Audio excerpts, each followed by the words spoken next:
Assalamualaikum warahmatullahi wabarakatuh. Alhamdulillah wassalatu wassalamu ala Rasulillah ma ba'du. Kita lanjutkan pelajaran kita tentang syirik.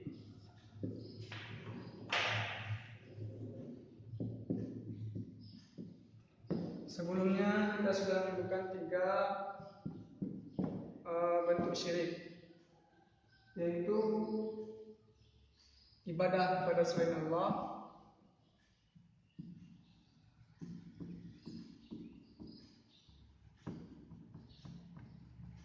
kemudian yang kedua pergi ke dukun atau keramat, yang ketiga memberikan hak Allah kepada selain Allah.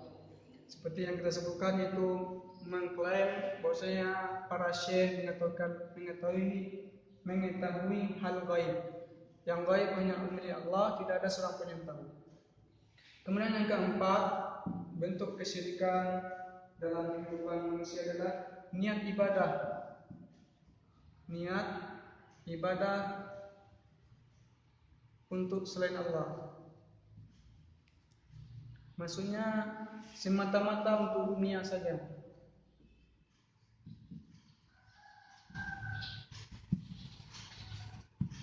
Untuk dunia.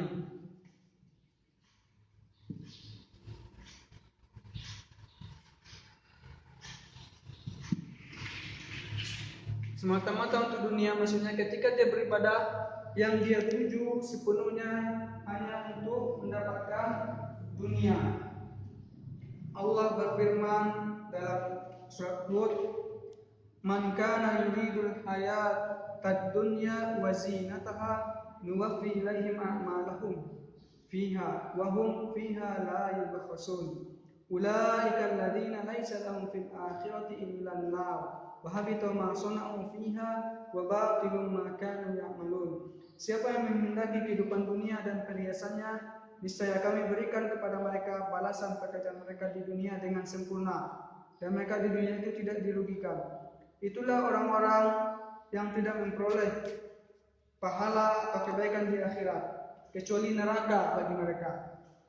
Maka lenyaplah apa yang telah mereka usahakan, dan sia-sia apa yang telah mereka kerjakan. Jadi orang yang dia misalnya sholat, dia beribadah, dia berhaji, tujuannya semata-mata untuk dunia, maka dia tidak mendapatkan pahalanya, namun balasannya adalah neraka oleh Allah Subhanahu wa taala. Kenapa? Karena niat ini adalah juga ibadah. Niat ibadah seharusnya hanya untuk Allah semata. Maka ini termasuk syirik besar ketika beribadah hanya untuk dunia saja.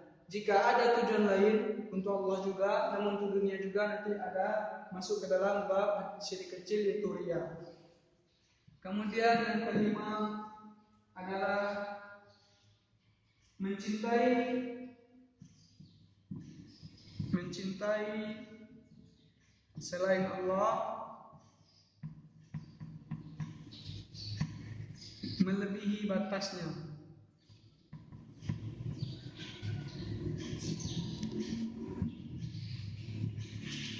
Ketika kita mencintai saudara kita, mencintai anak kita, mencintai sahabat kita berdasarkan batas yang telah ditetapkan, maka itu bagus.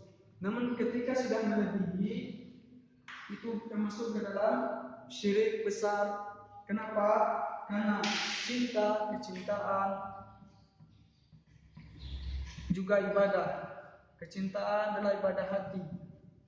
Tidak boleh kita mencintai orang lain, mencintai siapapun juga, melebihi cinta kita kepada Allah. Allah berfirman dalam Al-Baqarah 165, "Wa minan nasi man yattakhidhu min dunillahi andada yuhibbunahum ka hubbillah." Dan antara manusia ada yang menyembah tandingan selain Allah, mereka mencintainya sebagaimana mereka mencintai Allah.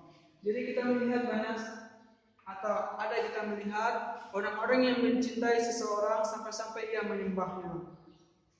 sampai-sampai ia menuruti semua keinginan orang yang dia cintai tersebut, dan itu nanti masuk ke dalam yang keenam, yaitu ketaatan, syirik ketaatan. Karena mereka mencintai orang tersebut, karena mereka mengagumi orang tersebut, maka ditaati walaupun diperintahkan dalam maksiat, maka tetap taat. Allah berfirman, ittakhadhu ahbarahum wa rubbanahum arbaba min dunillah wal masih ibn maryam wa ma umiru illa liya'budu ilahan wahida la ilaha illahu subhanahu amma yusyrikun. Mereka menjadikan orang-orang alimnya, yaitu rahib-rahib mereka, sebagai Tuhan selain Allah, dan juga mereka mempertuhankan Isa al-Masih putra Maryam, padahal mereka hanya disuruh menyembah Tuhan yang esa.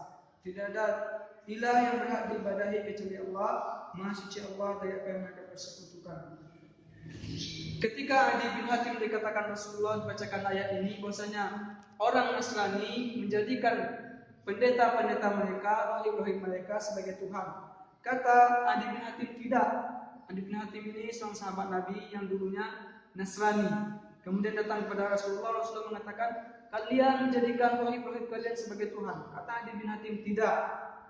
Kami tidak menjadikan mereka sebagai Tuhan. Kata Rasulullah, dibacakan ayat tersebut, ketaatan kepada rahib-rahib termasuk ke dalam kesyirikan, termasuk ke dalam menjadikan mereka sebagai Tuhan. Inilah bentuk perbuatan syirik besar dalam kehidupan. Sebagian ini, sebagian saja, masih banyak lagi yang lain. Namun inilah yang kita rasa perlu kita sampaikan pada kesempatan ini. Kemudian kita masuk ke dalam syirik kecil.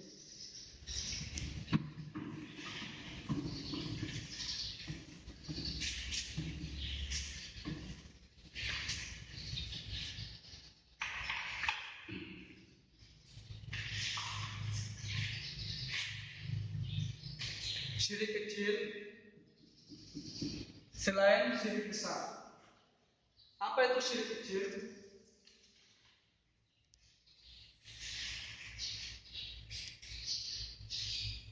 Syirik kecil adalah segala sesuatu yang disebut dengan istilah syirik.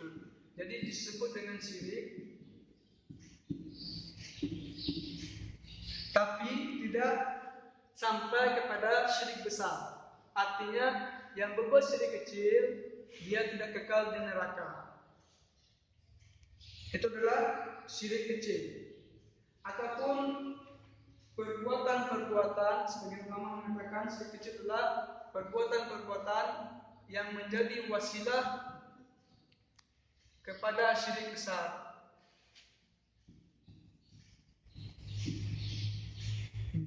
Menjadi penyebab terjadinya syirik besar, itulah syirik kecil.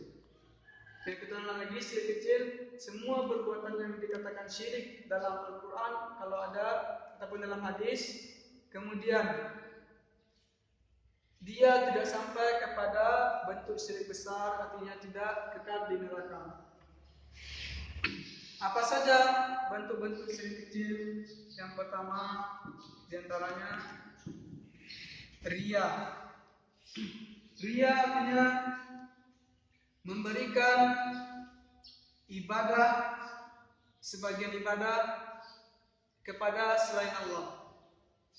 Ataupun riya artinya agar dilihat orang. Kita beribadah dan agar dilihat. Ketika dilihat, tentu orang kan merasa takjub.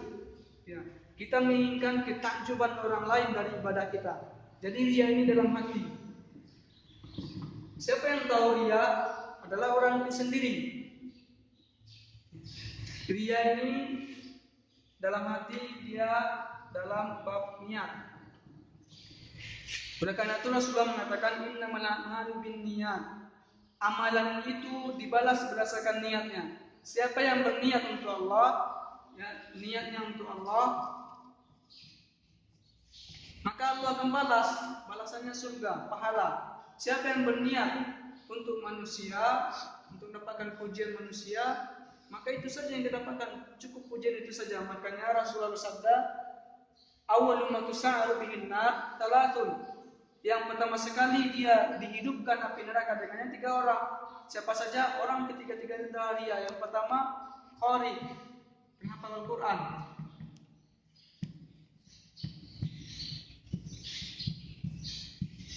Kemudian orang dermawan. Kemudian mujahid. Kita lihat, menghafal Al-Quran adalah pahala yang sangat besar. Orang dermawan yang banyak bersedekah juga pahala besar. Mujahid berperang fisabilillah juga pahala besar. Namun karena mereka ria, menghafal Al-Quran akan dikatakan dia hafid. Dermawan, orang yang suka memberi akan dikatakan dermawan. Orang yang pergi berperang fisabilillah akan dikatakan pemberani dan mujahid. Dan ketika dia mendapatkan pujian itu, maka itu saja balasan baginya. Dan di akhirat nanti kata Rasulullah, mereka semua dicampakkan ke dalam neraka. Lihat, inilah semua amalan besar. Balasannya neraka karena dia. Apalagi amalan-amalan kecil yang lain. Kata Rasulullah tentang dia dalam hadis riwayat Imam Ahmad, "Inna wa ma khafu alaikum syirkun asghar." Yang paling aku takuti kata Rasulullah terhadap para sahabatnya adalah syirik kecil. Jadilah suatu khawatir sahabatnya berbuat syirik kecil. Kenapa syirik besar tidak? Karena sahabat itu imannya kuat. Dalam syirik besar mereka sudah kuat, sudah kokoh, tidak akan berbuat syirik kepada Allah. Sedangkan syirik kecil yang mana ria ini, kata sahabat, apa itu ya Rasulullah? Rasulullah ardia. Jadi ria ini dikhawatirkan Rasulullah terjadi pada sahabatnya adalah orang-orang terbaik, generasi-generasi terbaik, apalagi generasi kita ini. Lebih khawatir lagi kita seharusnya agar tidak terjatuh kepada perbuatan ria.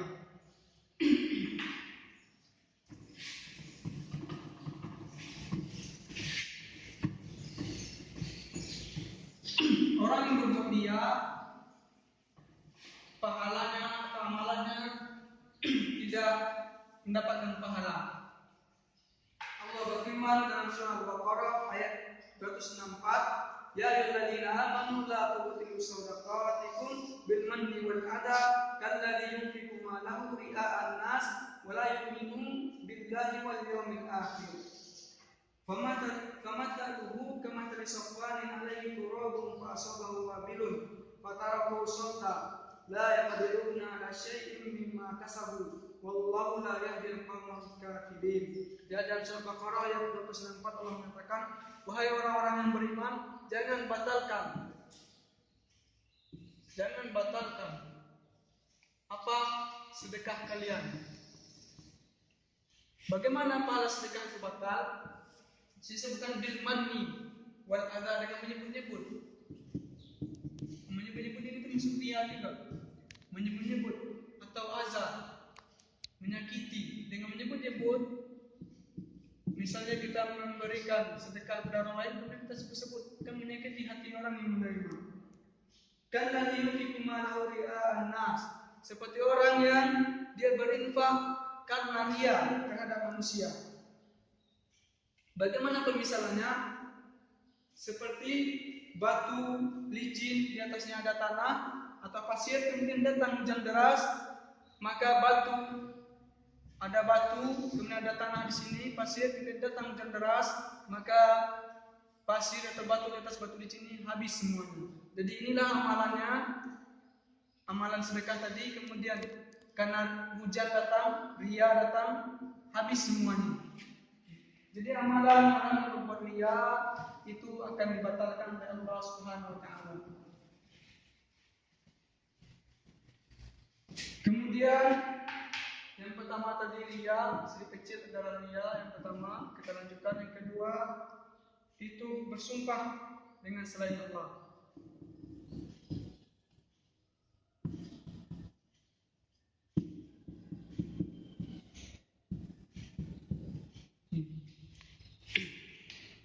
Dalam hadis yang Abu Daud, Ibnu Umar mendengar seseorang bersumpah, la wal Ka'bah, demi Ka'bah. Kita tahu Ka'bah adalah salah satu makhluk Allah yang mulia di dunia.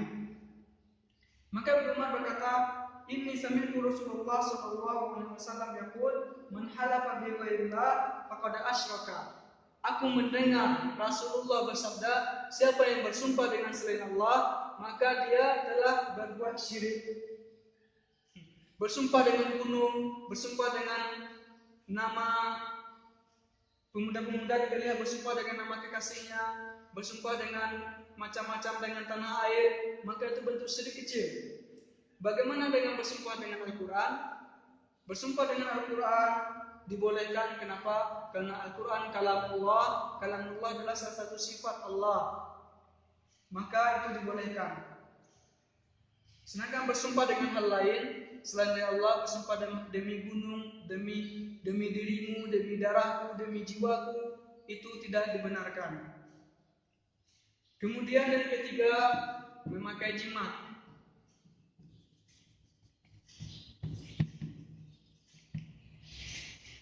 Rasulullah bersabda dalam riwayat Imam Ahmad, man anlaqa tamimatan faqad asyraka.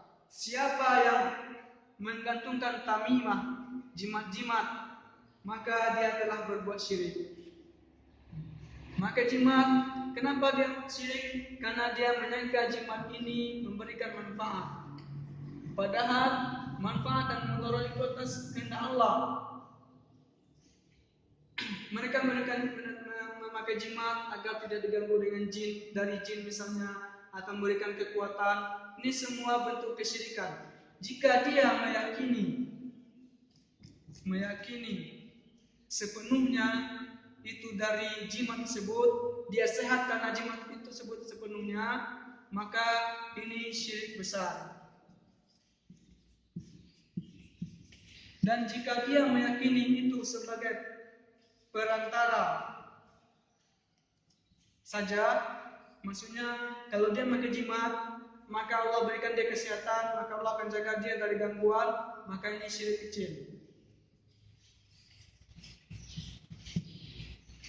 Jadi berhati-hatilah orang-orang yang memakai jimat. Rasulullah dalam sebuah hadis juga mengatakan, melihat seorang laki-laki memakai gelang, kemudian Rasulullah menanyakan, apa ini? Kata orang tersebut, ini adalah jimat, kira-kira seperti itu. Kata Rasulullah, inzaha atau anziha wa in mitta wa hiya alaika ma'aflaka abada. Atau kama qala Rasulullah sallallahu alaihi wasallam, buanglah jimat itu, lepaskanlah jimat itu. Kalau kamu mati sedangkan jimat itu ada pada dirimu, maka kamu akan merugi selama-lamanya, tidak akan beruntung selama-lamanya, artinya masih neraka. Ya, kemudian yang keempat, ada anggapan sial yang sudah kita sebutkan sebelumnya. Rasulullah bersabda, la adwa wala tiyarata wala hamata wala sofar. Tidak ada anggapan sial, maksudnya tidak ada penyakit menular. Tidak ada penyakit menular. Maksud Rasulullah adalah orang musyrikin zaman Rasulullah ada yang menyangka penyakit menular itu menular dengan sendirinya. Kita juga meyakini ada penyakit menular, tapi atas izin Allah, bukan sebagaimana keyakinan orang musyrik zaman dahulu di mana penyakit menular dengan sendirinya. Kemudian Rasulullah juga mengatakan tidak ada juga anggapan sial. Kemudian juga tidak ada anggapan nasib malam. Kemudian juga tidak dibenarkan adanya bulan Safar. Maksudnya ada orang berkeyakinan di bulan Safar itu kalau bepergian tidak bagus.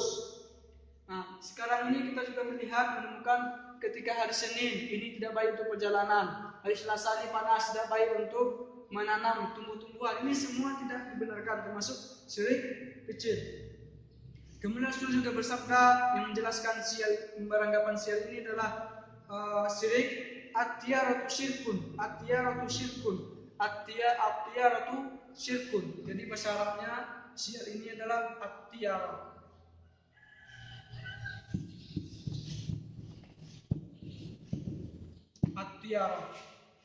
Rasulullah mengatakan beranggapan sial itu syirik, beranggapan sial itu syirik. Sebagaimana kita sebutkan sebelumnya, ketika ada cicak jatuh akan terjadi suatu keburukan. Ketika ada hewan atau ular melintas di perjalanan kita menghadap ke kiri, ini tanda buruk. Ketika ada burung murai berbunyi, ini tanda buruk. Ketika piring pecah, ini tanda buruk. Ini semua tidak ada. Ini bersifat sial dan ini syirik kecil.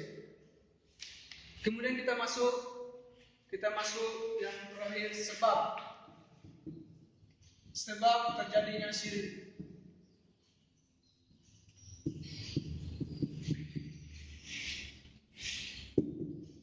Yang pertama karena kebodohan. Yang kedua karena taklid buta. Yang ketiga iman yang lemah.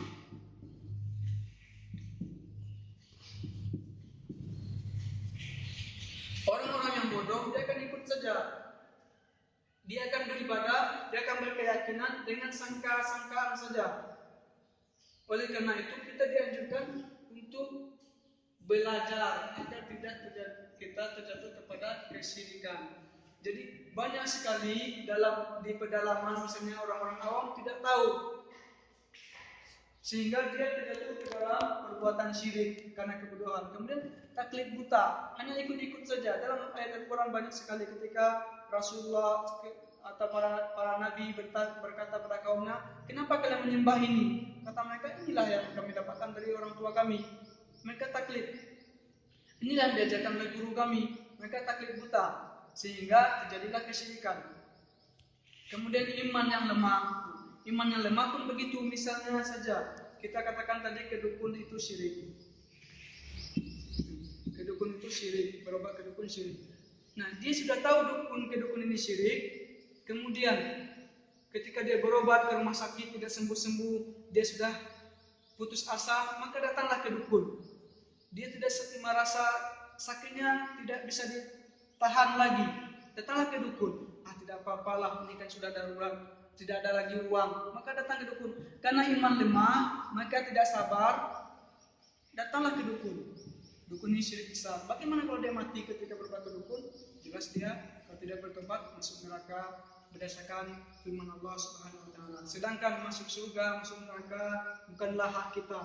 Ketika kita mengatakan sebuah kaidah disampaikan oleh ulama, ketika kita mengatakan perbuatan-perbuatan ini adalah syirik, datang ke dukun syirik, yang lain-lain yang kita sebutkan tadi adalah syirik, bukan berarti ketika orang berbuat itu dia adalah orang musyrik, tidak. Ini adalah perbuatan berbeda. Perbuatan dengan menghukumi pelakunya itu berbeda. Jadi tidak serta-merta kita mengatakan orang yang datang ke dukun kamu musyrik, tidak. Yang betul perbuatan ini perbuatan syirik. Apakah Allah mengampuninya atau tidak itu atas kehendak Allah Subhanahu wa taala. Ini dapat kita sampaikan pada kesempatan kali ini.